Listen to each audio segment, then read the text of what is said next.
Bonjour à toutes et à tous. Merci d'être avec nous pour ce 6e épisode Zen Talks, donc webinaire Zen Modular. Et ce webinaire est consacré à l'architecture.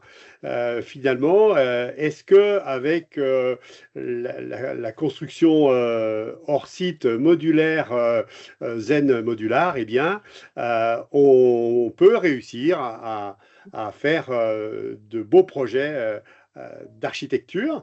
Et nous avons donc avec nous aujourd'hui, nous avons la chance d'avoir 4 architectes qui vont se présenter chacun à leur tour. Donc Nicolas, Vincent, Claude et Emmanuel. Je vais peut-être vous laisser vous présenter en 2 minutes avant de rentrer dans le vif du sujet de la présentation. Alors, qui est-ce qui commence? Claude? Alors, ok. Donc, Claude Brugière, architecte. J'ai fondé une agence qui s'appelait Infine, qui regroupait une trentaine de personnes. Et ensuite, j'ai rejoint un groupe, une agence plus grande qui s'appelait So Architecte. J'étais référent santé en son sein. Et j'ai eu dans ma vie professionnelle un certain nombre de projets, dont des projets modulaires, puisque j'ai pu réaliser 150 projets qui ont été faits sur le même principe, on va dire. Voilà. Et je travaille aujourd'hui au développement de la chambre d'EHPAD, étant aujourd'hui plus spécialisé sur la partie santé.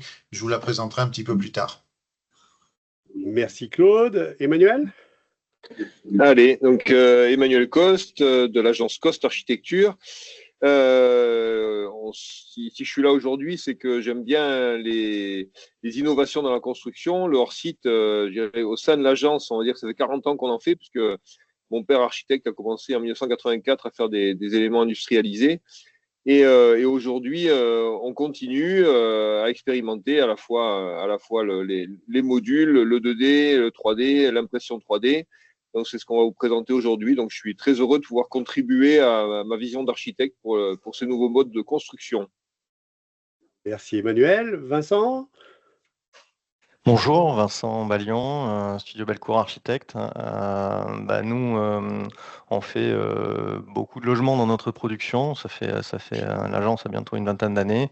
On s'est mis à faire du bois, on s'est mis à raisonner filière sèche. On essaie de tirer le fil peu à peu et on essaie de monter en compétence sur ces sujets de hors-site parce que ce n'est pas qu'une mode, c'est peut-être même une nécessité, mais effectivement, ça nécessite une certaine curiosité dans un premier temps et des opportunités de travailler avec des gens qui sont sachants. Ça fait partie des échanges que l'on a eus avec Pascal aussi,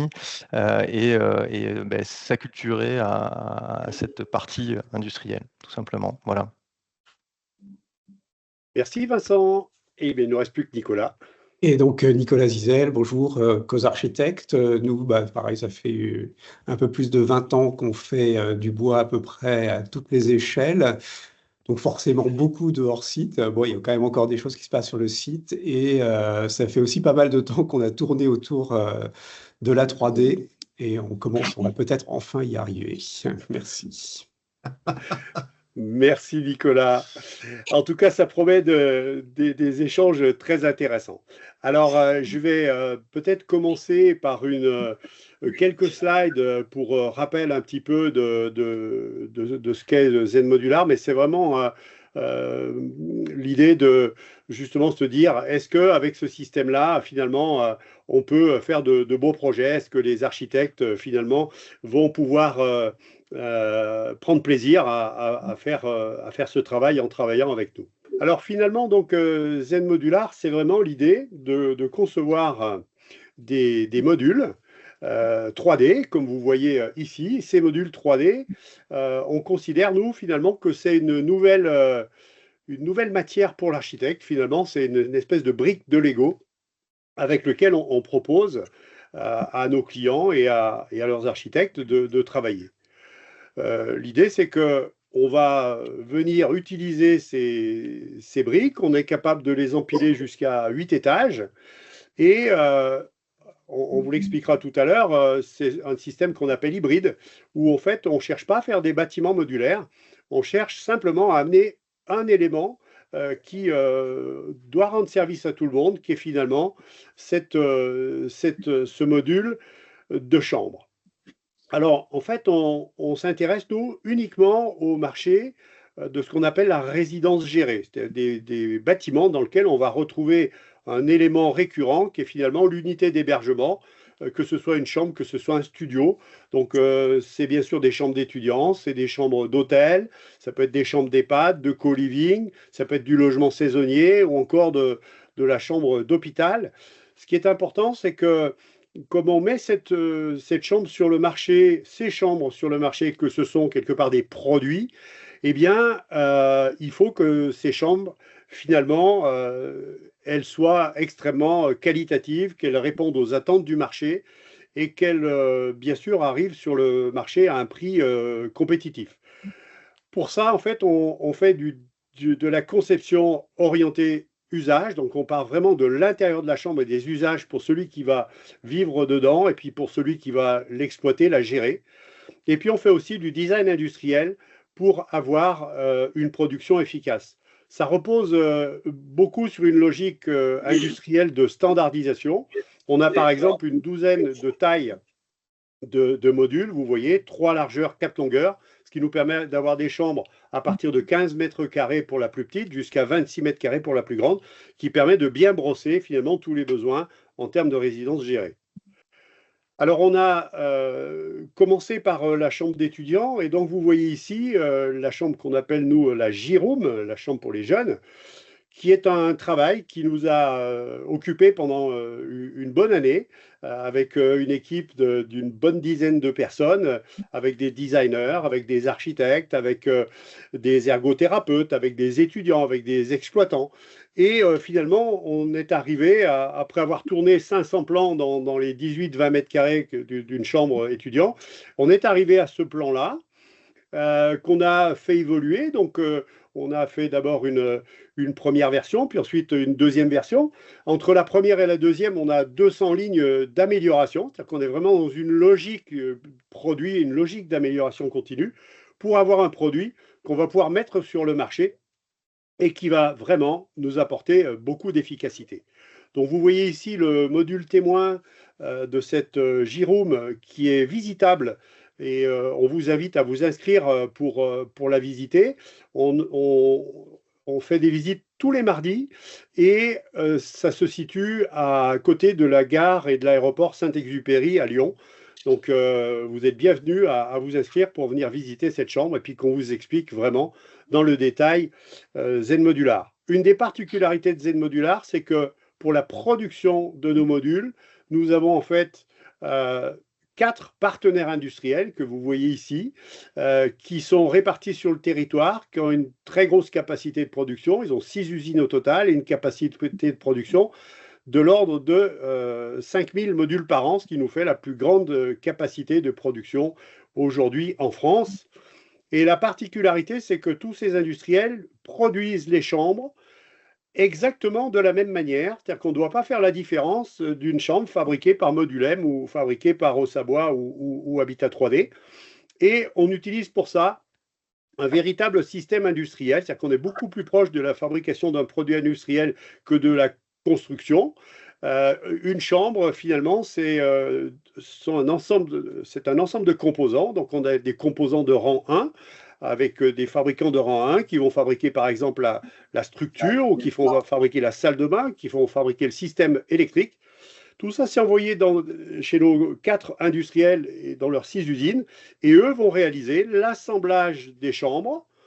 On parle bien d'assemblage, on est complètement en filière sèche. Et puis, les industriels vont livrer sur le chantier les modules, vont les assembler, et on est capable, dans un même bâtiment, d'avoir des modules fabriqués par différents industriels, ce qui est très intéressant parce que ça nous donne une très grosse capacité de production. Donc, je voulais simplement rappeler ces petits éléments parce que vous avez peut-être, pour certains, déjà participé à des Zen Talks. Donc, ce qui est beaucoup plus intéressant maintenant, c'est finalement comment les architectes finalement perçoivent cette idée un petit peu nouvelle, qui est cette démarche produit avec des chambres qui sont proposées, on peut dire, entre guillemets, sur catalogue. Et je vais laisser la parole à Claude, qui va vous préciser sa façon de voir. Et Claude travaille avec Zen Modular déjà depuis quelque temps. Bonjour à tous, pour ceux qui sont arrivés. Je vais déjà revenir un tout petit peu sur l'image, je dirais dans l'imaginaire collectif, la notion de modulaire, c'est toujours un terme qui fait peur, qui fait souvent peur aux architectes et qui m'a fait peur pendant un temps. C'est vrai qu'aujourd'hui, alors même si ce mot n'est peut-être pas parfait. Le mot modulaire, souvent, c'est un préjugé de qualité. On a des modules qui sont moins solides, moins durables, des éléments qui sont sur des constructions pas traditionnelles, souvent temporaires, donc moins robustes, toujours du provisoire. Et puis, on a dans notre tête les baraques de chantier ou l'hôpital qu'on a vu en Chine fleurir en 3 semaines pendant la période de Covid. Alors, c'est souvent des images de construction austère, uniforme, vraiment peu esthétique, et c'est pas du tout ce dont on parle. Voilà. Alors après, il y a peut-être un terme qui sera plus, je dirais plus abordé, on va dire d'ensemble 3D tout à l'heure, on en parlera un petit peu, mais il n'empêche que aujourd'hui, c'est souvent par méconnaissance des choses que le sujet n'est pas abordé dans nos agences. Voilà. Et il faut toujours un petit peu de temps d'adaptation. Je pense que tout à l'heure, Vincent pourra nous en a parlé. Au préalable, on a échangé sur le sujet. On a un processus qui est différent. Et au début, bien évidemment, il y a une certaine réticence pour pouvoir s'y adapter. Là, aujourd'hui, la construction modulaire, c'est plus du tout ça. C'est des structures durables, esthétiques, qui sont adaptées aux besoins des utilisateurs. Puis je vous montrerai des projets tout à l'heure qui en parlent. La construction telle qu'on la voit avec Zen Modular, on est avec des éléments qui sont une partie du bâtiment, c'est-à-dire que on va s'occuper des éléments qui sont les plus répétitifs pour avoir, je dirais, une recherche et développement la plus forte et qui nous permet derrière d'avoir un déploiement qui facilite en fait le chantier et qui facilite aujourd'hui, qui donne une réponse à des choses qu'on n'est pas ou on a du mal à faire ou plus capable de faire. Voilà. Si tu peux passer un tout petit peu derrière. Voilà. Merci Pascal. Donc là, je vais vous présenter. Le mieux, c'est de parler d'exemples. On aime bien parler voir des images. Vous voyez ici un hôtel qui s'appelle l'hôtel Jakarta, qui est fait par l'agence Search, qui est, lui, un système complètement hybride. Alors, vous le voyez, on associe ici, c'est la partie basse, c'est le soutènement, qui est, alors c'est positionné sur juste sur le port d'Amsterdam, et on a cet élément qui est comme une proue de navire. Donc là, on a une construction complètement traditionnelle. On va avoir ensuite, au-dessus, voilà le plan du R+1. Vous voyez les modules qui ont été assemblés. Donc, tout ce qui est en orange a été assemblé en usine et ensuite amené sur le site. Tout ce qui est en bleu, notamment des suites, des choses comme ça, et notamment tout ce qui est les colonnes de distribution, elles ont été faites en traditionnel. Voilà le niveau d'intégration. Vous voyez toujours en marron ce qui a été ajouté, donc traditionnel en bleu, marron derrière. Et là, il y a eu un vrai jeu qui a été fait par les architectes sur ce projet-là. On a des modules qui sont en bois et une charpente bois, acier, parce qu'on peut varier complètement on reste traditionnel dans la construction. Vous voyez ici 175 modules, ils ont été posés en 3 semaines, c'est quand même un point important. On a le coût du module, certes, mais après, il y a le gain en général, on l'abordera après, que ce soit au niveau carbone, au niveau délai ou autre. Un an de chantier en moins sur une opération comme celle-ci, un nombre de camions divisé par 2 et un an gagné à la livraison. Et ça, on sait que c'est un impact qui est non négligeable sur ce type de construction. Et on va avoir des vues intérieures. Vous voyez ici une chambre On est sur un hôtel 5 étoiles avec des prestations réellement haut de gamme. Et la chambre, alors il n'y a pas le lit, il n'y a peut-être pas les journaux ni les machines à café, mais tout le reste arrive sur place et dans cet état-là, puisqu'il est construit dans cet état-là avec un niveau de qualité qu'on a grand mal aujourd'hui à atteindre sur les chantiers en usine. Et vous voyez ici tout l'atrium intérieur avec un traitement photovoltaïque. Et voilà l'aspect d'une construction hybride modulaire. Et ça, personnellement, j'aurais bien aimé pouvoir la produire dans mon agence. Ensuite, comme Pascal l'a dit tout à l'heure, on a travaillé là aussi depuis maintenant plus d'1 an sur une chambre, sur un module, sur un ensemble qui est réservé à l'EHPAD. Donc, on a la même flexibilité au niveau des modules. Et là, par contre, on est réellement parti des usages. C'est un des points particuliers sur la partie, lorsqu'on travaille dans le milieu de la santé. Vous avez ici notre module avec bien sûr sa chambre qui va être un composant du module global qui va bien évidemment être accessible aux personnes à mobilité réduite, puisque on a des personnes qui sont dépendantes. Et là, je ne vais pas rentrer dans les détails. Vous voyez ici tout un travail qui a été fait qui permet à la fois de réfléchir sur les besoins du personnel, à la fois sur la nécessité technique, sur l'accompagnement avec les résidents et leur famille, et bien évidemment pour les résidents eux-mêmes, pour essayer de changer la donne, de changer la façon de vivre ces établissements qui vont de plus en plus vers la notion hôtelière. Voilà, je ne vais pas rentrer dans les détails. Si vous avez besoin de quoi que ce soit comme enseignement, je pourrais y revenir facilement. Merci Claude. Donc on va passer la parole maintenant à Emmanuel. À toi de jouer. Oui. Merci Pascal, merci Claude pour ce tour d'horizon. Donc je vais compléter en montrant bien sûr des exemples, mais parler de l'approche de l'architecte avec le hors-site, puisque c'est vrai que c'est quelque chose qui peut être mal compris, qui peut faire peur, qui inquiète, sachant que je suis moins intimement convaincu que les architectes ont évidemment une place à prendre dans cet écosystème que j'apprécie beaucoup, parce que l'écosystème du hors-site, ce qui est passionnant, c'est le travail collaboratif où on peut vraiment échanger et se confronter aux différents acteurs de la construction de manière assez inédite. Et ça c'est quelque chose que j'apprécie particulièrement et qu'on apprécie dans l'équipe. Mais cette problématique d'innovation, on l'avait déjà vécu avec l'informatique. Quand l'informatique est arrivée, tout le monde a dit oh là là, on va tirer des barres et faire des horreurs architecturales. L'informatique, c'est un outil. Et là, pareil, on a un outil de construction, on a une boîte à outils. Et ce que je trouve intéressant, comme ça a été déjà dit, c'est de concevoir en hybride. C'est-à-dire qu'on a fait, nous, l'erreur au début, quand on s'est lancé un peu sur la conception avec les modules, de se dire, bah, tiens, on va tout faire avec les modules. Et ça, c'était vraiment une erreur. Donc, il faut se poser, il faut décortiquer le projet, voir dans le projet qu'est-ce qui est judicieux de répéter. Donc, si c'est un module complet d'une chambre d'étudiant ou d'une chambre d'EHPAD, c'est cohérent. Si c'est un élément structurel, c'est aussi cohérent. Donc là, ça fait la transition avec ce qu'a dit Claude. On travaille sur un petit projet. Donc là, il y a 18 chambres avec un partenaire, là aussi, dans un esprit collaboratif, un maître d'ouvrage très collaboratif. On a proposé de faire ces petites résidences seniors où on a donc des modules, en l'occurrence des modules Zen Modular, et donc le reste, que ce soit le rez-de-chaussée ou les habillages architecturaux, viennent en complément, donc les habillages de façade, la toiture. C'est de ça qu'on parle hybride. Donc là, on voit sur les coupes le rez-de-chaussée, sur lequel on pose les modules, et la couverture qui vient compléter l'architecture du projet.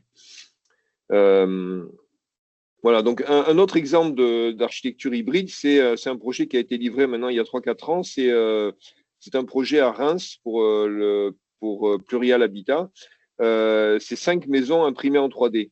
Et lorsqu'ils nous ont demandé de travailler sur ce projet, là, pareil, au départ, on s'était dit on va tout faire en impression 3D. Et d'ailleurs, un architecte avant nous, étranger, s'était planté sur le projet parce qu'il avait voulu tout faire en impression 3D. Aujourd'hui, l'impression 3D permet essentiellement de faire des voiles verticaux, mais ne permet pas, par exemple, de faire les toitures ou où ça n'aurait pas d'intérêt d'utiliser pour des salles de bain ou des toilettes. Donc, quand on a appréhendé le projet, on s'est dit, on va utiliser l'impression 3D pour les voiles entre les pièces de l'habitat, mais répéter, là, ces 5 logements, on a répété 5 fois des modules dans lesquels il y a cuisine, salle de bain, sanitaire. Donc, au final, ça, c'était une des images du projet où on voit donc les voiles imprimées en 3D, une toiture qui vient en bois se poser dessus et végétalisée. Et on a donc cette complémentarité entre de l'impression et du module. Donc là, on voit sur le plan des 5 maisons qui sont donc des logements sociaux groupés sur une parcelle. Et on reconnaît à l'arrière les modules qui sont des modules, donc du coup, dans ce cas-là, plutôt fonctionnels. Voilà, donc les explications, voilà, on voit encore bien le système. Dernier exemple que je voulais vous présenter, c'est un projet qu'on a en cours de chantier aujourd'hui, qui est un groupe scolaire à Cournon-Terral, à côté de Montpellier. Donc ça a été conçu et réalisé par mon équipe de Montpellier, par mon associé Renaud Delplanque. Et c'est donc des modules. Donc là, on travaille en conception-réalisation avec Ossabois, qui a produit les modules des salles de classe. Voilà, donc là, les images qui avaient été produites au moment du concours. Donc, on voit que finalement, le bâtiment ressemble à un bâtiment standard, sauf que là aussi, on a décortiqué certains éléments qui peuvent être industrialisés. Là, c'est une photo assez récente qui a été publiée par Ossabois. On a ces jours-ci la pose des modules de salle de classe. Donc, voilà, on se rend compte que le hors-site, c'est pas une limitation à la conception architecturale, et au contraire. Donc, j'ai titré dernièrement dans l'article, dans le magazine Hors-site, le hors-site ou la mort des architectes, un peu pour faire réagir les archis, parce que je pense qu'aujourd'hui, les architectes doivent vraiment prendre leur place dans l'écosystème du hors-site, et qu'il y a vraiment une belle place à prendre en tant que chef d'orchestre. Parce que finalement, ce qui manque aujourd'hui, et le rôle que l'architecte a toujours joué, c'est ce rôle de chef d'orchestre qui a une vision globale. Donc, même dans un écosystème collaboratif, il y a besoin quand même de quelqu'un qui voit l'ensemble des choses, qui voit à la fois les aspects architecturaux, sensibles de la vie dans le bâtiment. Je me suis toujours dit qu'il y avait un peu une opposition entre hors site et dans le site, puisque l'architecte aime bien construire sur un site avec une intégration au contexte. Et c'est vrai que ça, il faut que l'architecte intervienne de ce point de vue-là, ce qui est totalement indépendant de la démarche entre guillemets industrielle de la construction, qui elle a beaucoup d'avantages à la fois en termes de performance, de choix de matériaux, d'empreinte carbone, et aussi pour l'architecte de tranquillité en termes de déroulement de chantier, puisqu'il ne faut pas oublier que une fois que les modules sont livrés et réceptionnés en atelier, ils sont posés et ils sont considérés comme réceptionnés. Il n'y a pas besoin d'aller faire le tour de toutes les pièces pour vérifier que la prise ou la peinture est conforme. Voilà ce que je voulais dire aujourd'hui, et la suite à mes confrères. Merci Emmanuel. Donc, on va laisser la parole maintenant à Vincent. Merci. Effectivement, nous, comme je le disais tout à l'heure, on est un petit peu plus jeune, un petit peu moins mature sur le sujet effectivement de l'utilisation du modulaire 3D. Mais pour autant, on a eu une opportunité récemment, et opportunité sur laquelle on a travaillé effectivement avec Pascal et ses équipes, de la conception d'un hôtel de 105 chambres 4 étoiles du côté de Bordeaux. Sujet sur lequel le commanditaire nous incitait déjà à regarder de la salle de bain modulaire, sans être forcément très exigeant sur le sujet, mais déjà en disant mais c'est peut-être quelque chose qui est intéressant, je l'ai déjà vu ailleurs, on l'a déjà fait, on l'a déjà mis en place ailleurs, ça peut être intéressant. Et donc on a développé ce projet comme on va dire de manière assez traditionnelle dans un premier temps. Et puis, quand on a commencé à se pencher sur la question de la salle de bain, on s'est dit, mais finalement, on a quand même d'autres choses qui se répètent, et peut-être bien qu'il y a d'autres choses qu'on peut entre guillemets, standardiser. Je ne répéterai pas la notion de qualité amenée par le modulaire 3D, notamment sur des chambres d'hôtel et notamment sur des choses où on cherche à faire des choses un peu haut de gamme. Mais c'est aussi, je pense, un facteur intéressant et qui peut être un réel déclencheur en termes de qualité perçue en fin de projet. Et donc, nous, l'idée, c'était de saisir cette opportunité aussi pour intégrer des enjeux environnementaux nécessairement parce que ça fait partie dans le monde de la filière sèche, c'est quelque chose qui est déjà très, très intrinsèque.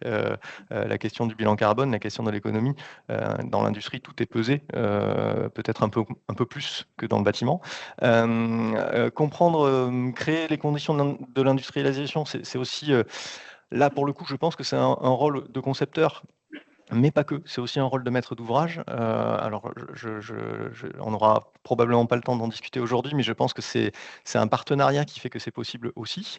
Tout en faisant des projets qui restent des projets d'architecture pour essayer finalement d'amener la satisfaction d'un projet complet et pas seulement on a fait un hôtel, les chambres sont bien, le reste on l'a pas traité. Donc, dans cette démarche-là, si peut-être tu peux passer à la suivante, Pascal, merci. Dans cette démarche-là, effectivement, nous, on avait travaillé sur notre projet et puis on a commencé le travail avec les équipes de Zen Modular sur comment trouver de la répétition dans ce projet-là. Il s'est essayé d'identifier des types de chambres, des choses qui seraient possibles en modulaire 3D, des chambres qui seraient peut-être pas forcément possible en modulaire 3D, mais on se pose la question et puis affiner le travail un petit peu plus loin pour essayer de dire comment on crée les conditions de cette industrialisation.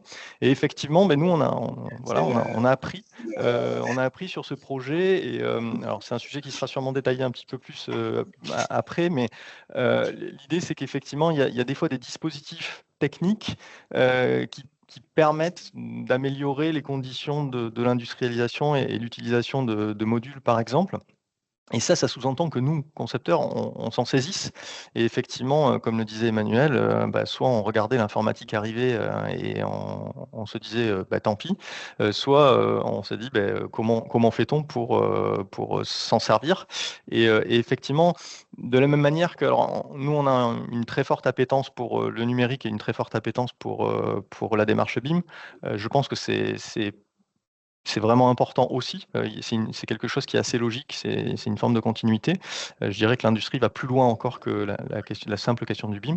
Mais voilà, et du coup, c'est changer notre façon de concevoir pour essayer de créer ces conditions-là. Et ensuite, c'est comprendre les interactions. Alors les interactions, sur la slide suivante, ce qu'on va voir, c'est que finalement, les interactions, ça reste quand même des projets qui sont faits par des hommes, par des équipes, et qu'à un moment donné, il faut bien qu'on se répartisse ce travail. Et c'est pour ça que la question de la modularité, c'est dire quel est le bon grain de la modularité, ça c'est le premier sujet. Et le deuxième, c'est effectivement dire, ok, il y a quand même d'autres ouvrages qui vont être des ouvrages dits traditionnels, même si j'aime pas trop le terme, mais on les identifie, et ensuite, qui les fait? Parce qu'effectivement, dans cette analyse, dans cette étude-là, Zen Modular s'était associé aussi avec une entreprise de gros œuvres pour dire, mais en fait, il ne suffit pas qu'on fabrique les modules, il faut les mettre en œuvre, il faut les mettre en œuvre sur des ouvrages, et très souvent des ouvrages qui sont des ouvrages de gros œuvres. Et donc, ils ont des interactions. Et ça, c'est important de comprendre la mécanique de ces interactions, mécanique organisationnelle d'un côté. Il y a évidemment une mécanique contractuelle, mais on n'aura pas le temps aujourd'hui d'en parler, et une mécanique après plus technique sur la façon de mettre ça en place, parce qu'effectivement, il est assez important de comprendre les enjeux et les interfaces. Dans le sujet des interfaces, effectivement, il y a quelque chose qu'on entend dire souvent, oui, mais alors vous doublez les murs, vous doublez les planchers, vous doublez... Alors, c'est vrai que ça veut dire qu'il faut peut-être un peu oublier certains curseurs, certains réflexes, parce qu'effectivement, si on reste campé sur certains ratios, il y a des choses qui évidemment ne fonctionnent pas, mais nous, on en avait déjà fait l'expérience un petit peu sur de la construction à ossature bois, où par exemple, quand on commence à mettre des doublages un peu partout pour des raisons de feu, pour des raisons acoustiques, on peut avoir les mêmes problématiques vis-à-vis des ratios dits traditionnels. Donc, c'est un peu l'expérience qu'on a eue, nous, c'est ça, c'est cette compréhension et cette montée en compétence sur ces sujets-là. Mais tout ça, vous avez bien vu, je ne vous ai pas montré forcément un module parce que ce n'était pas forcément l'enjeu. Pour nous, l'enjeu, il est aussi de continuer à faire le projet qui va tout autour, parce que c'est un hôtel, il y a un spa, il y a de la restauration, il y a de l'accueil, il y a un lobby, il y a tout ça à traiter. Et ça, c'est important pour nous de dire, on continue à faire un projet qui est un projet d'ensemble, mais on s'est servi effectivement il y a un de ces composants qui est vraiment manufacturé à une échelle qui est plus grosse que ce que l'on a l'habitude de faire jusqu'à présent. Voilà pour un petit partage de témoignages, tout simplement. Merci Vincent. Eh bien, c'est au tour de Nicolas. Tu veux prendre la parole? Donc, merci. Bonjour à nouveau. Donc, on va passer sur la première diapo. Alors moi, malheureusement, on est en train de faire un concours avec Zen Modular, donc je ne vais pas pouvoir vous montrer d'image du projet, puisqu'il n'est pas encore rendu, mais un peu raconter comment on est arrivé sur la 3D. Alors, en fait, nous, la 3D, ça a commencé un peu par un malentendu avec ce projet, où tout le monde était absolument persuadé que les boîtes suspendues, c'était de la 3D. Qui avait été plugué sur des façades, alors qu'en fait, c'est pas du tout, c'est tout bêtement de la construction en mur à ossature bois traditionnelle. Néanmoins, ce qu'on a constaté quand on a un peu changé d'échelle entre passer de la maison au collectif et donc avec d'autres types d'entreprises sur la construction bois, c'était l'énorme problème des finitions. Et donc, sur ce magnifique projet en bois qui était Building of the Year, vous avez quelques exemples de ces problématiques de réseau qui ne passent pas là où c'est prévu parce que le plombier ne lit pas les plans, de cafouillage de câbles électriques et de magnifiques finitions sur des cuisines.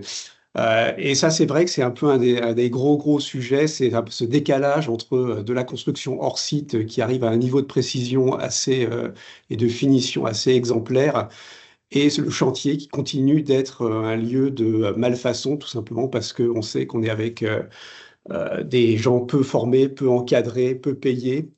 Voilà, et de ça, on s'en ressent tous dans le monde du bâtiment, puisque ça se termine avec des levées de réserve absolument interminables, des garanties en parfait achèvement qui ne s'achèvent jamais, et des dommages ouvrages à profusion.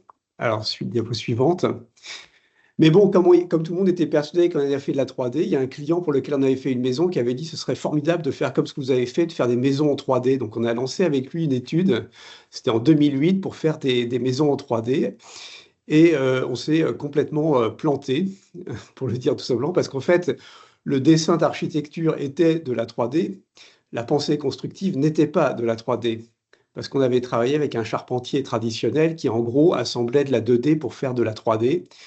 Et au final, ce qui avait l'air très simple dans le dessin s'avérait extrêmement compliqué sur la réalisation, sur le phasage, sur la mise en œuvre, sur justement la modularité d'assemblage.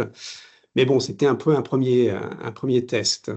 Assez rapidement quand même, quand on commence à être sur la construction hors site bois, qu'elle soit traditionnelle ou pas, de 1D, 2D, 3D, une des premières choses à faire, c'est d'un peu de changer la logique qui est de commencer à dessiner et d'avoir le constructeur qui arrive assez tardivement finalement dans le process, et de quasiment tout de suite se poser la question avec qui on va pouvoir construire, comment cette entreprise est équipée, quelles sont son expérience, quelles sont ses références. Voilà. Et donc d'aller très vite voir un peu fureter chez les industriels. Donc il y avait deux exemples qui étaient un au Gabon et l'autre au Japon, avec des gens qui en fait font du hors-site et font tous les deux du modulaire 3D livré. Mais évidemment, on peut le voir, c'est pas du tout les mêmes conditions d'usine, donc c'est pas du tout le même produit entre guillemets, ni les mêmes aspects qu'on pourrait attendre. Une des choses un peu sur la construction aussi aujourd'hui, c'est de se poser la question de la fin de vie et même de l'évolution pendant la vie. Ça, c'est une petite réflexion qu'on s'est fait un peu a posteriori, notamment sur le concours en travaillant avec Zen Modular. À gauche, c'est les chambres, enfin, c'est pour le village des athlètes, où on a, vous voyez, les salles de bain complémentaires en rouge, là, qui sont de la salle de bain préfabriquée, donc du 3D, qui en fait en phase héritage. Donc aujourd'hui, elles vont être sorties par les fenêtres pour restituer, transformer ces espèces de co-living d'athlètes en studio, en logements familiaux. Et c'est vrai qu'on pourrait se poser la question d'anticiper un peu ces transformations, en se disant finalement, est-ce que 3 chambres d'étudiants côte à côte, il suffirait d'avoir prévu qu'on puisse enlever les salles de bain pour finalement les transformer dans 10, 15 ans, 20 ans en logements familiaux ou en tout à fait autre chose. Et puis également, l'intérêt de l'industrialisation, c'est aussi que comme on maîtrise parfaitement tous les composants qui sont mis dedans, la partie ossature, les remplissages, les isolations, tous les petits équipements jusqu'aux prises de courant, on peut commencer à anticiper la partie démontage et revalorisation en fin de vie et en fin d'utilisation de tous ces éléments qui ont quand même un petit poids carbone pas négligeable quand on les met à la queue leu-leu les uns des autres. Diapo suivante.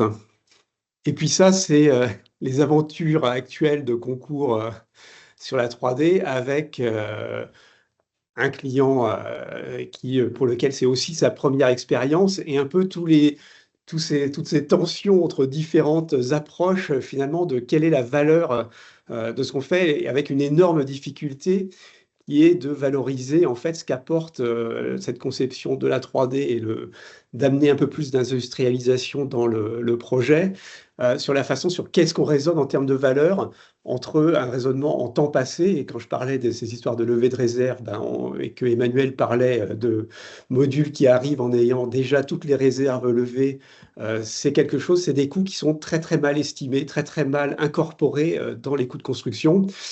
Et donc là, on commence, comme l'avait montré Vincent, c'est un peu trop compliqué de faire la 3D traditionnelle avec les gaines qui sont intégrées. Donc, on met les gaines dans le couloir, ce qui est une super bonne idée. Malheureusement, ça génère de la surface de plancher complémentaire. Donc, on se gratte la tête, comment on pourrait faire? Donc, si on n'en gardait la gaine que d'un seul côté avec des dévoiements de réseau, mais en fait, techniquement, ça pose des questions de mise en œuvre qui en fait vont ralentir le processus. Donc le temps qu'on avait gagné sur le module 3D, on va le perdre juste pour aller rabouter 3 bouts de tuyaux en plafond avec en prime des risques de fuite. Et puis on finit par ce compromis, ce gentleman's agreement entre concepteurs, constructeurs, maîtres d'ouvrage, en se disant peut-être qu'on peut décaler les gaines pour arriver à finalement, certes, augmenter un petit peu la surface de plancher, mais néanmoins rester dans des épures financières qui sont compréhensibles par le client final. Mais aussi ce qu'on voit là-dedans, alors ça a l'air anecdotique parce qu'on parle juste d'un couloir, mais en fait ça montre aussi, le couloir, c'est aussi un endroit assez intéressant pour les architectes, parce que c'est un peu le premier endroit où se fait un peu la relation de voisinage entre habitants de différentes unités. Et ce qu'on découvre aussi, enfin ce qu'on découvre et qu'on anticipait un petit peu en travaillant sur ces questions de projets en modulaire et en 3D, c'est que d'une certaine façon, on se concentre un peu moins sur de la mise au point de choses très répétitives, salle de bain, cuisine, chambre, etc., pour se concentrer un petit peu plus, nous architectes, sur ce qui est un peu la partie de l'essence de notre métier, qui est aussi tous ces lieux d'interaction entre voisins, tous ces lieux d'interaction sociale, ces lieux d'interaction avec la ville, ces lieux d'interaction avec le paysage, voilà, et tous ces moments qui, en fait, vont de l'espace public jusqu'à l'intime. Et en fait, on passe plus de temps, finalement, on gagne du temps pour s'y consacrer, y apporter peut-être plus de qualité, plus de matériaux différents, peut-être de matériaux biosourcés, de réemploi, etc. Et on passe moins de temps sur des choses qui, finalement, ont déjà été, d'une certaine façon, vues et revues. Voilà, merci. Merci, Nicolas. Eh bien, écoutez, on arrive à la fin de nos présentations pour rentrer peut-être dans la partie d'échange. Et si vous avez des questions, donc n'hésitez pas à les poser dans le chat. Mais peut-être, moi, je commencerai à en poser une à nos 4 architectes, hein, et notamment Nicolas et Vincent qui avaient pratiqué dans le cadre de projets assez récemment ce travail avec Zen Modular. C'est finalement comment est-ce que vous avez vécu ça? On nous dit souvent oui, mais finalement l'architecte n'a pas de... Si vous lui faites des modules, il n'a plus rien à faire, il n'a plus son mot à dire, etc. Donc voilà, peut-être chacun de votre côté, comment vous avez vécu ça? Est-ce que vous avez vécu ça comme une contrainte terrible et puis finalement vous avez l'impression de ne pas pouvoir faire votre métier, ou au contraire, ça s'est plutôt bien passé et puis vous l'avez plutôt bien vécu? Voilà, si vous voulez peut-être nous faire un petit mot là-dessus. Alors, qui est-ce qui s'y colle? Ouais, comme j'ai le micro, vas-y Vincent. Non, vas-y, je t'en prie, Nicolas. Non, juste pour continuer. Alors, comme une contrainte supplémentaire, pas vraiment. Et puis, de toute façon, j'ai envie de dire, on est un métier où plus il y a de contraintes, finalement, plus on a d'inventivité et d'excitation intellectuelle possible. Et après, c'est plutôt satisfaisant d'être avec des gens qui maîtrisent complètement leur chaîne et leur processus de fabrication, les provenances de matériaux, qui sont aussi à l'écoute, hein, parce que c'est pas non plus, on n'est pas non plus en train d'acheter une voiture et juste de choisir la couleur de la carrosserie. On est avec des gens qui sont aussi dans ce process d'amélioration, donc il y a aussi des échanges, de partage d'expériences. Et ça rend d'une certaine façon la conception plus riche puisque on est dès le début en prise avec la réalisation et donc ceux qui vont faire. Et c'est quand même aussi une des choses qui manque souvent, on va dire, sur des processus conventionnels, Oui. d'avoir cette prise en main, cette prise avec le réel final. Merci. Merci Effectivement, Nicolas. pour compléter le sujet, nous, on l'a pas vécu comme une contrainte parce que c'était déjà plus ou moins un choix, donc il faudrait quand même pas se plaindre de ce que l'on choisit de faire. Mais en l'occurrence, effectivement, dans l'accompagnement dont on a bénéficié avec Zen Modular, on a aussi été de temps en temps poil à gratter parce que c'est ça le jeu. Et comme le disait Emmanuel tout à l'heure, un projet qui utilise du modulaire n'est pas 100% modulaire, on le voit, ça marche pas. Ou très rarement, en tout cas, il faut des conditions très spécifiques. Et du coup, dans le jeu des interfaces, effectivement, c'était assez intéressant de se dire comment on interface ça avec un autre élément et comment on fait que ça devient possible. Parce que c'est ça le vrai sujet qui est intéressant. C'est pas de dire on a empilé 100 boîtes ou 200 boîtes. C'est pas ça qui est intéressant. Ce qui est intéressant, c'est de dire comment on a fait pour irriguer ces 200 boîtes, comment on a fait pour les habiller, comment on a fait pour leur donner une esthétique qui est effectivement, si possible, pas trop rigoureuse en fonction des situations. Et donc, je pense ouais, on a toute notre place dans ce travail-là. Ça a déjà été dit, mais c'est un outil parmi d'autres. Et effectivement, peut-être qu'il y a déjà des constats, mes confrères l'ont fait, hein, de dire par moment, l'outil n'était pas le bon, ça n'a pas marché. Mais c'est pas grave, c'est que c'était pas la bonne situation. Merci Vincent. Emmanuel, je vois que tu avais levé la main. Oui, ça complète un peu ce qui a été dit, mais je pense important d'informer qu'il y a des solutions aujourd'hui très efficaces pour se former. Déjà, il y a le campus hors site auquel on a adhéré nous assez tôt, et puis les voyages qui sont très importants. J'ai fait plusieurs voyages, et c'est important de voir sur le terrain, y compris dans d'autres pays, comment ça se passe. C'est super important. Voilà ce que je voulais rajouter. On peut en profiter pour faire la pub pour le campus hors site qui organise justement un voyage aux Pays-Bas au mois de mars, du 18 au 20 mars, où vous allez justement aller visiter cet hôtel Jakarta qui est fantastique et puis visiter l'usine qui a produit les modules. Il reste encore de la place si vous avez envie de faire un chouette voyage. Alors, on a un certain nombre de questions qui sont posées dans le chat. Plutôt que de lever la main, je pense qu'il vaut mieux que vous posiez les questions dans le chat. Donc, on a déjà un certain nombre. Donc, aujourd'hui, par exemple, il y a une question sur les dévolutions de marché. Comment faire une dévolution de marché dans le cadre de Z Modular. Alors, ce qui est sûr, c'est que de lancer, par exemple, un projet en pure loi MOP, c'est bien sûr pas adapté, puisqu'on va avoir un élément chambre qui est un élément qui intègre tous les corps d'État. Donc, à minima, on va travailler avec du macro-lot. Mais c'est vrai que le fonctionnement, ça a été cité par vous, hein, Vincent, Nicolas, Emmanuel, Claude, vous avez tous parlé d'un travail plus collaboratif que ce qu'on a l'habitude de faire. Et c'est vrai que leur site est un magnifique prétexte à finalement changer de mode de fonctionnement, travailler plus en collaboratif. Et la conception-réalisation, bien sûr, est une bonne manière de le faire. On a également des questions. Alors, attends, je suis en train de les regarder, ça va trop vite. Sur le prix mètre carré des modules. Alors, ça va dépendre bien sûr des produits, mais des types de modules. Mais on peut dire que environ la chambre que je vous ai montrée, par exemple, la J-Room, là, qui fait 19 et quelques mètres carrés, elle a un coût d'environ 30 000 euros, sortie d'usine, complètement terminée, comme vous l'avez vu sur les images. Donc, on peut parler d'un 1 500 euros du mètre carré, mais ça ne va pas forcément vous parler parce que, bien sûr, il faut intégrer ça dans un projet. Ce que l'on sait aujourd'hui, c'est que clairement, on n'est pas moins cher que de la construction traditionnelle. On est plutôt un tout petit peu plus cher. On peut dire sur un projet global de l'ordre de 5 à 6%.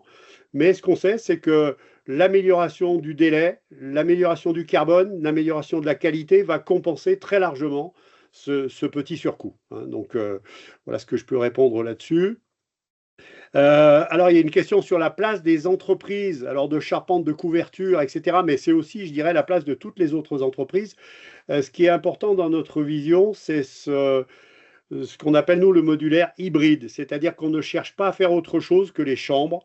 Et ça veut dire que les chambres, dans un projet, ça va représenter entre 35 et 45% du projet. Voilà. Ça veut dire qu'il y a tout le reste à réaliser sur le chantier. Et on a, bien sûr, sur les chantiers, besoin des entreprises traditionnelles qui vont avoir finalement beaucoup de travail.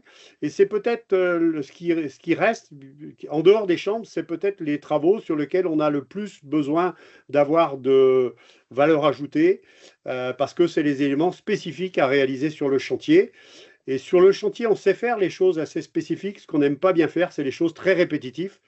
Mais ça tombe bien parce que dans les usines, nous, c'est ce qu'on aime, faire les choses répétitives. Donc, cette notion d'hybride, finalement, elle fonctionne très, très bien. Alors, quelle autre question? Une question sur l'évolution des parts de marché dans les prochaines années. Donc, on a des grands cabinets, hein, des KPMG, des Boston Consulting, des McKinsey, qui nous prédisent des volumes très importants de construction hors site dans l'avenir, avec des croissances très importantes. Hein. Ils nous disent que ça peut prendre jusqu'à 30% de parts de marché dans les 10 ans qui viennent. Nous, on est un peu plus modeste, mais on pense quand même que, notamment sur la résidence gérée, cette vision de Zen Modular qui conjugue finalement le savoir-faire du monde de l'immobilier et de la construction et puis le savoir-faire industriel peut vraiment avoir un développement important. Et nous, chez Zen Modular, on vise 10 000 chambres produites par an à horizon de 5 ans. Ce qui est relativement important et qui représente une dizaine de pourcents du marché de tout ce qui est résidence gérée. Hein. Alors, une question très intéressante, c'est sur le cahier des charges des exploitants, des hôteliers notamment, dans le schéma Zen Modular. Alors, il y a des marchés qui sont un peu différents. Le marché, par exemple, de la résidence étudiante, c'est un marché sur lequel on a vraiment beaucoup travaillé pour créer des produits chambres. Et ces produits chambres, on les propose tels quels. Et les exploitants, finalement, quand ils viennent les voir, et je vous invite à venir visiter nos chambres, finalement, trouvent que les chambres, elles apportent un vrai plus et que finalement, c'est presque la chambre dont ils rêvaient, qu'ils n'osaient pas exprimer dans leur cahier des charges. Donc, quelque part, il y en a qui nous disent, nous, vous oubliez notre cahier des charges et puis c'est exactement ça qu'on veut. C'est un peu différent dans l'hôtellerie. Dans l'hôtellerie, il y a du branding, il y a des acteurs qui ont de nombreux hôtels et qui veulent avoir dans leur hôtel leur propre identité. Et en fait, pour nous, ce qui est important, c'est dans le monde de l'hôtellerie, c'est d'avoir des chambres d'hôtel qui passent dans nos modules standards, nos 12 modules standards dont je vous ai parlé tout à l'heure, qui vont également intégrer une salle de bain qui est un peu spécifique, puisque comme on enlève les gaines techniques de la salle de bain, on les déplace dans les circulations, nos salles de bain sont un peu particulières. Elles offrent beaucoup plus de confort et d'espace que ce qu'on fait habituellement. Et puis finalement, le reste, c'est plutôt du mobilier, de la finition, et donc ça, on sait s'adapter. Alors, une question, est-ce qu'il y aura des expériences avec des ossatures métalliques? Alors, pas aujourd'hui. Aujourd'hui, on a besoin de démarrer avec Zen Modular et on a posé notre développement sur des modules bois qui sont réalisés à partir d'un système, j'en ai pas parlé tout à l'heure, mais qui est très, très innovant, qui nous permettent d'assembler des modules d'une manière très efficace et d'avoir une très très bonne qualité. On pourrait tout à fait demain imaginer, notamment sur certains marchés où le bois est peut-être pas adapté, développer avec d'autres produits comme l'acier, pourquoi pas. Il y a une question sur les EHPAD. Qu'est-ce qu'il y a de différent dans une chambre d'EHPAD par rapport à une chambre d'étudiants? Est-ce que Claude, tu veux intervenir là-dessus? C'est, à mon sens, une très bonne question. Je vais venir rapidement. Dans l'agence SO, on avait gagné un concours pour réhabiliter 220 chambres dans un établissement hospitalier. En l'occurrence, c'était à Romans. Et ces chambres ont été faites exactement avec la même trame. Hein. C'est ces bâtiments qu'on connaît bien, hein, qui montent sur 5-6 étages avec le plateau technique en bas. Et on a réhabilité ça avec une méthode qui était assez particulière, c'est-à-dire qu'on a pris un ou deux modèles, il y en avait peut-être trois, mais qui étaient avec un nombre très très réduit. Et puis en fait, on a vraiment fait ça comme un prototype. On a fait venir tout le monde, le personnel hospitalier, personne de maintenance, les dirigeants, etc. Et on a fait un modèle et on l'a reproduit. Et on a reproduit ça, évidemment, phasé, site occupé, avec des notions d'asepsie, etc. Et en fait, on a fait exactement le même travail que celui qu'on fait avec Zen Modular. Donc la question, ben oui, bien sûr qu'on peut faire des chambres d'hospitalisation. On va pas avoir plus de contraintes. Au contraire, c'est un des dérivés qu'on imagine. Après, on peut pas se concentrer sur tout. C'est un gros travail de recherche et développement. Mais pour nous, on voit pas d'opposition à ça. Bien au contraire, dans l'évolution. Pour en Merci reparler sans Claude. problème. Olivier, tu voulais intervenir? Pas Olivier, Nicolas, pardon. Oui, c'était juste qu'il y avait eu une remarque sur le problème des dégâts des eaux sur le modulaire, et notamment évidemment avec la construction bois. Et je rebondis dessus parce que quand on est allé visiter justement l'usine, enfin le prototype Z Modular, on a immédiatement vu, quand ils sont livrés, les modules, ils sont protégés par une membrane d'étanchéité qui reste en place. Et donc en fait, il suffirait de raisonner la mise en œuvre de cette membrane pour créer une retenue d'eau sous le module avec un petit système de détecteur, et ça permettrait d'anticiper, en tout cas de savoir quand il y a une fuite et d'intervenir finalement presque beaucoup plus rapidement que dans un bâtiment conventionnel, quasiment dès le démarrage de la fuite. Voilà, ce qui montre aussi l'intérêt de cette interaction et de vraiment voir les choses en vrai. Merci Nicolas, et j'allais moi rebondir aussi sur cette question parce que finalement, donc la question c'est un dégât des eaux n'est pas compatible avec un plancher bois, et c'est un sujet fréquent dans les résidences étudiantes. Et quelque part, on se dit aujourd'hui, est-ce qu'on ne pourrait pas travailler justement sur cette idée de dégâts des eaux? Pourquoi finalement est-ce qu'on n'est pas capable de se prémunir contre le dégât des eaux? Alors, on a eu un visiteur justement qui nous a expliqué qu'un jour, un étudiant est parti en vacances et puis il a laissé couler l'eau de la douche, et puis il y a la serviette de toilette qui a bouché le siphon, et puis l'eau, elle est montée, et puis l'eau, elle a débordé, et c'était une catastrophe. Bah, nous, aujourd'hui, on croit beaucoup à l'intégration dans nos chambres de systèmes intelligents, et de systèmes intelligents au service justement de l'utilisateur, de l'habitant et de l'exploitant. Aujourd'hui, par exemple, on est tout à fait capable d'avoir un détecteur de présence qui nous indique qu'il n'y a personne dans la chambre, un détecteur sur les canalisations qui nous dit qu'il y a un robinet qui coule à fond, et l'envoi d'un SMS qui va prévenir le gestionnaire, ou voire mieux, une vanne motorisée qui est capable de couper l'eau. Donc, on pense qu'on peut vraiment, avec la fabrication en usine de produits tels qu'on les imagine chez nous, aller beaucoup plus loin pour être capable d'amener de l'intelligence dans nos chambres, au service finalement de l'exploitant, de l'utilisateur. On peut parler par exemple de la protection solaire, hein. De la même manière, on sait que on nous fait souvent le reproche qu'avec la construction bois, on n'a pas d'inertie. Alors c'est vrai qu'on a moins d'inertie que de la construction traditionnelle, mais si vous avez, même en construction traditionnelle, avec de l'inertie, du soleil plein ouest qui cogne tout l'après-midi, ben, la chaleur, elle rentre et puis c'est fini. Et la seule manière de se protéger, c'est l'occultation. Ben, de la même manière, avec un système intelligent, il y a un détecteur de présence, il n'y a personne dans la chambre, il y a beaucoup de soleil, on baisse le rideau. La personne arrive, on réouvre, etc. Vous voyez, donc nous, on croit beaucoup à ça et on est en train de travailler là-dessus. On vous fera des propositions, sans doute, d'un Zen Talks spécial sur le smart system dans nos chambres. Alors, est-ce qu'il reste d'autres questions? Il y a une question intéressante sur les conditions de paiement.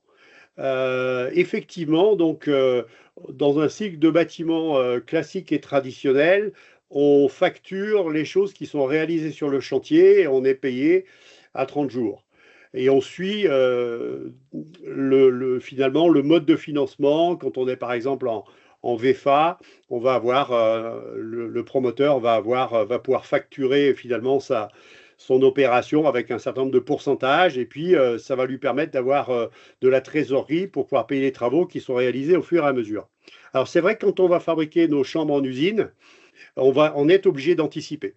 On est obligé d'anticiper, on doit commander les matériaux, les obtenir, les transformer, fabriquer nos modules, et puis ensuite seulement les livrer sur le chantier. Donc clairement, il y a un besoin de trésorerie. Et il y a un besoin de trésorerie qu'il faut financer.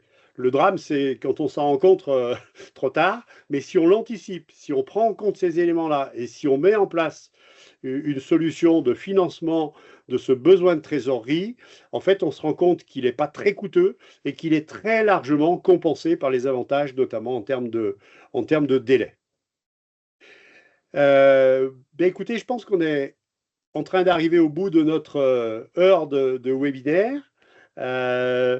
Je pense qu'on a à peu près fait le tour de toutes les questions. Si quelqu'un pense qu'il y a une question auquel on n'a pas répondu, faites-moi signe. Il y a peut-être une petite dernière question sur le résidentiel. Dans le cadre du résidentiel, donc là j'imagine qu'on parle plutôt de logement, hein, T2, T3, T4, etc. Alors c'est aujourd'hui pas du tout un marché sur lequel Zen Modular envisage d'aller, pas à court terme.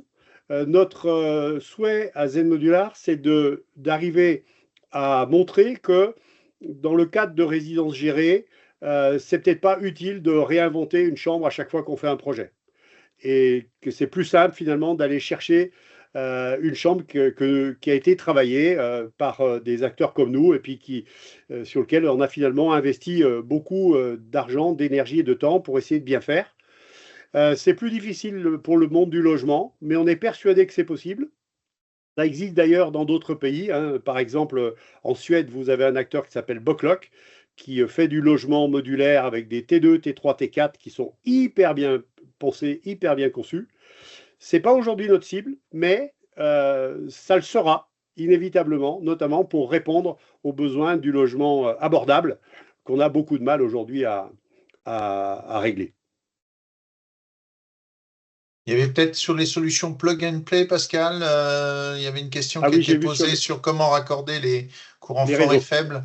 Tout à fait. Alors ça, cette question-là, elle revient au système hybride, c'est-à-dire que nous, on est dans une logique finalement de ne pas trop changer la vie et le métier des acteurs du chantier. Et donc, on peut parfaitement venir réaliser les gains techniques de manière traditionnelle sur le chantier. On peut très bien avoir un plombier, un électricien qui viennent dérouler des réseaux et qui viennent connecter les chambres. Par contre, on peut tout à fait imaginer aller plus loin et avoir, par exemple, des gaines techniques préfabriquées. Nous, on considère aujourd'hui que tout ce qui est à l'intérieur de la chambre, c'est de notre ressort à nous, et là, on va le plus loin possible dans l'industrialisation. Ce qui est en dehors de la chambre, c'est du domaine du chantier, et c'est géré finalement à la volonté du maître d'ouvrage, de l'équipe de maîtrise d'œuvre. Ça peut être fait de manière très traditionnelle, ça peut être fait avec, bien sûr, également de la préfabrication. Et on peut même imaginer des systèmes plug and play, tout à fait. Eh bien, il ne nous reste plus qu'à vous remercier. on va bien sûr faire un replay. Donc, vous pourrez vous connecter pour revoir ou passer le replay à certains de vos collègues. Et il ne me reste plus qu'à remercier nos intervenants, hein, Nicolas, Vincent, Claude, Emmanuel. Merci pour votre franchise et puis votre enthousiasme pour participer à ce webinaire.